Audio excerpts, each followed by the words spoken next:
Establishment کی حمایت غائب، عمران خان کے چیلنجز بڑھ گئے۔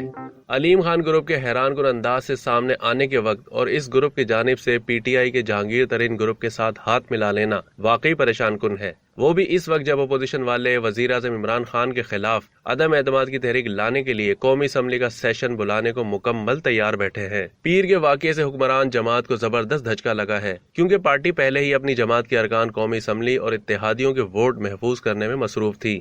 اب تک جہانگیر ترین گروپ کو رام کرنے یا پھر کاف لیگ سے وزیر اعظم کی حمایت کا اعلان کرانے کی تمام تر کوششیں ناکام ثابت ہو رہی ہیں۔ اس پر ایک اور مصیبت یہ کہ پی ٹی آئی کے علیم خان اور سردار یار محمد رند اچانک سرگرم ہو گئے ہیں اور ایسے لوگوں کے ساتھ میل جول بڑھا رہے ہیں جو عمران خان کو نکال باہر کرنے پر تلے ہیں۔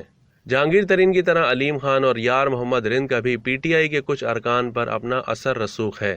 واضح نہیں ہو رہا کہ عمران خان مخالف تمام قوتیں قریب کیسے آ رہی ہیں، تاہم یہ بات قابل غور ہے کہ اس مرتبہ تمام تر سیاسی سرگرمیوں میں اسٹیبلشمنٹ کا ہاتھ کہیں بھی نظر نہیں آ رہا۔ ماضی کے برعکس کچھ سیاسی گروپس کو اسٹیبلشمنٹ سے کوئی سگنل نہیں مل رہا اور اس طرح یہ جماعتیں غیر فیصلہ کن پوزیشن میں ہیں۔ پی ٹی آئی کے اتحادی کاف لیگ اور ایم کیو ایم والے یہاں ہیں اور نہ وہاں۔ ترین گروپ کے ایک بااثر ذریعے نے بتایا ہے کہ گروپ کو بھی کہیں سے کوئی سگنل نہیں مل رہا۔ کافی عرصے بعد نون لیگ پیپلز پارٹی اور جے یو آئی ایف والے کھل کر اعتراف کر رہے ہیں کہ اسٹیبلشمنٹ بظاہر نیوٹرل نظر آ رہی ہے۔ اسٹیبلشمنٹ کی حمایت نہ ہونے پر موجودہ سیاسی صورتحال وزیر اعظم عمران خان اور ان کی حکومت کے لیے ایک چیلنج ہے۔ لاہور میں چودھریوں کے ساتھ ملاقات میں حمایت نہ ملنے کے بعد وزیر اعظم عمران خان نے مبینہ طور پر سینیٹر علی ظفر کو چودھریوں سے ملاقات کرنے کی ذمہ داری دی تاکہ انہیں قائل کیا جا سکے کہ وہ وزیر اعظم کے لیے اپنی حمایت کا اعلان کریں۔ ذرائع کا کہنا تھا کہ علی ظفر نے چودھریوں سے ملاقات کی، لیکن کاف لیگ دیکھو اور انتظار کرو کی پالیسی پر عمل پیرا ہے۔ علی ظفر اور ان کے والد ایس ایم ظفر کے چودھریوں کے ساتھ پرانے تعلقات ہیں۔ پیر کو پی ٹی آئی کی کور کمیٹی کا اجلاس ہوا جس میں اپوزیشن کے اقدام اور اسے ناکام بنانے کی حکمت عملی پر غور کیا گیا۔ ذرائع کے مطابق علیم خان گروپ کے اچانک ابھر کر سامنے آنے پر حیران کن وزیر اعظم نے گورنر سندھ عمران اسماعیل کو ٹاسک دیا ہے کہ وہ جا کر علیم خان سے ملاقات کریں اور انہیں قائل کریں کہ وزیر اعظم کے ساتھ مل بیٹھ کر اختلافات دور کریں۔ پی ٹی آئی کے ذرائع نے دعویٰ کیا ہے کہ اجلاس میں عمران خان پر اعتماد تھے۔ کور کمیٹی نے اس بات پر غور کیا کہ تحریک پیش کیے جانے کی صورت میں یہ ذمہ داری اپوزیشن پر عائد ہوگی کہ وہ قومی اسمبلی میں 172 ارکان پیش کریں، جو کور کمیٹی کی رائے میں مشکل کام ہوگا۔